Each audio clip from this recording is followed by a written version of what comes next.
In your experience as an attorney, have you ever tried a criminal case?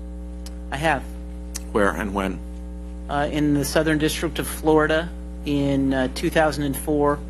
I was appointed a special attorney and went and tried a case down there. That was the one case? Yes. Okay. Do you remember the nature of the charges? Yes, it was a gun case. It was felon in possession of a firearm and also felon in possession of narcotic with the intent to distribute. Have you ever tried a civil case? Yes. When? Where? I was an associate at a law firm in Salt Lake City for 2 years and participated in the trials. I was not the lead counsel, but participated. Second chair? Yeah, a handful of cases. Okay.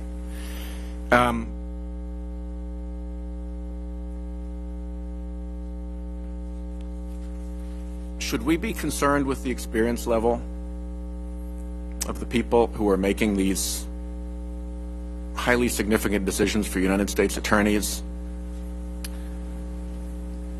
Senator, and I reference in particular an email between you and Monica Goodling in which she suggested that the U.S. Attorney for the Western District of North Carolina should not be on the list. And now, what do you know? That person is not on the list. Do you know whether Monica Goodling has ever tried a case? I don't know. I know that she served as an assistant United States attorney in the Eastern District of Virginia for a time. I wouldn't want to, let me just leave my answer at that. You wouldn't want to what? I'm sorry, Senator, I just lost my train of thought. Okay. Well, the question was, should we have any concern about the experience level in terms of actual, these are people out there making very hard decisions in the real world, and they're under a lot of pressure, and here their careers as United States attorneys are brought to an end. And in some cases, it appears that the make-or-break decision is being made by somebody who graduated from law school in 1999, who may or may not have ever tried a case. Senator, the decision, it seems pretty remarkable. The decision makers in this case were the Attorney General and the Counsel to the President.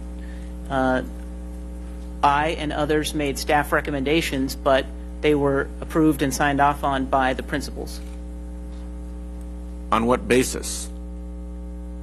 They were because they were your recommendations, or did the principals look through those recommendations and make an independent judgment themselves as to whether the U.S. attorneys should remain? I think you'd have to ask the principals. You don't know? I think you'd have to ask the principals. I made recommendations, and some of them were adopted and some of them weren't.